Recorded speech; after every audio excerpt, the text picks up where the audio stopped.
I've got a riddle for you. It's cold outside, it's off season, but you still want to do something to your RV or your travel trailer. You break something, of course. This is a response to the $7 RV battery lock system, the DIY that anybody could do. Well, how fast do you think we can cut through it? We're going to find out. First, I need to go to the store, get the metal that's going to go around this thing. So, let's go get it.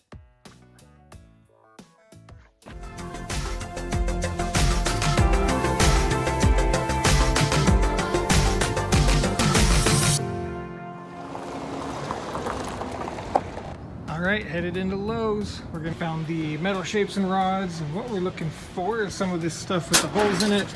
Not the 90 degree. It's either 6 foot, 5 foot. There we go. 4 foot, $8. So I had a thought on the way home. This is what the battery box is built off of for the locking system. And it's really easy to be able to get the holes exactly lined up so you can fit your lock through them, etc. But what if there was another material out there that could maybe get the job done as well for cheaper? I've had this for years. $5 from Harbor Freight. I think I want to test with this also, and it's only $5. If it doesn't work out, then I'll go get another one.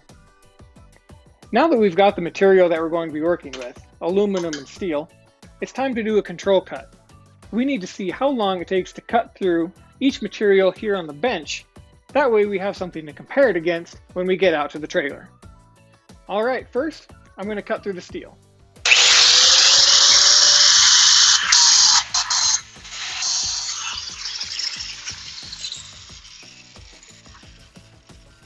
Next, I'm going to cut through the aluminum.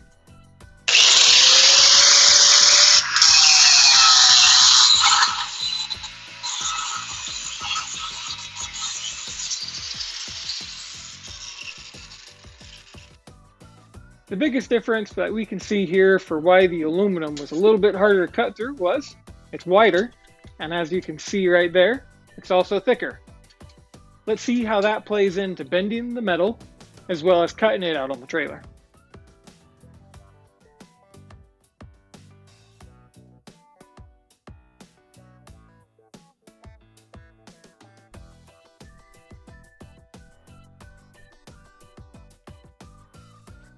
Well, it got a little cold last night and opted to continue on this the next day.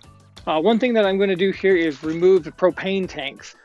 For the sake of safety, there are going to be some sparks flying, as well as for the camera to make it a little easier for you to see.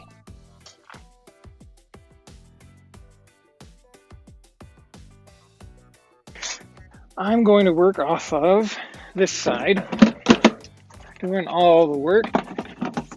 Because there's no battery in it currently, and it just makes it that much easier. Also going to start with this one here.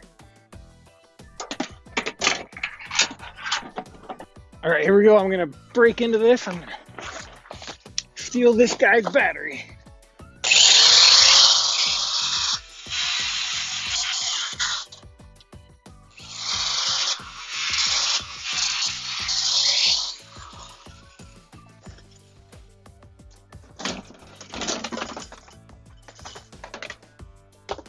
Well, that was definitely quite quick to be able to get that off, and even though I had one little mishap, it still only took a few seconds to be able to cut through that and then rip that off the top. So I'm curious how the aluminum is going to go.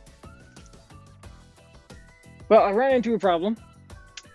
The aluminum, as you bend it, created a crack and just broke right off. So I think if I were to implement this permanently, I would use a slightly different design than that, but I'm still curious about cutting through it and ripping it off, so I'm going to do that right now.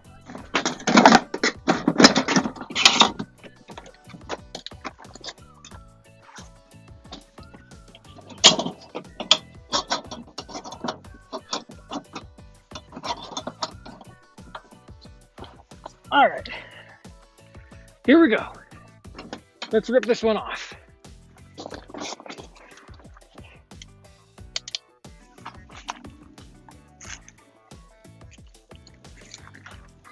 All right, let's steal this battery with the aluminum.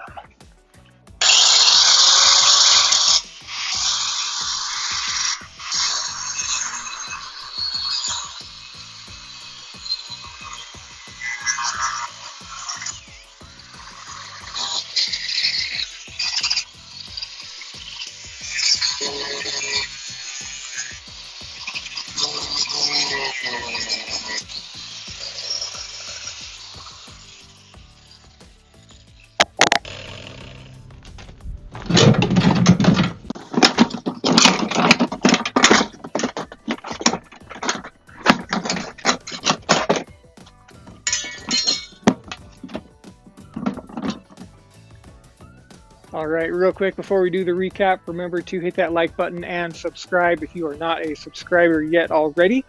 We have some fun stuff coming up this summer and a lot of other videos to check out as well, so please make sure to hit that subscribe button. It does help a lot. Now, for the recap, the aluminum versus steel, overall, how did it do? The steel definitely did its job. It was easy to work with, easy to implement. It cut off pretty quick though. The aluminum, that 48-inch ruler, it actually, in my opinion, did better. So, will either of these keep a thief from taking your battery box? No. But if you put something on that will deter, it'll make it so that you're not an easy target.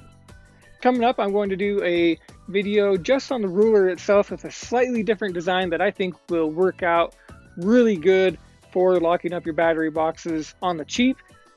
So be on the lookout for that coming up, and we'll catch you on an upcoming adventure. See ya.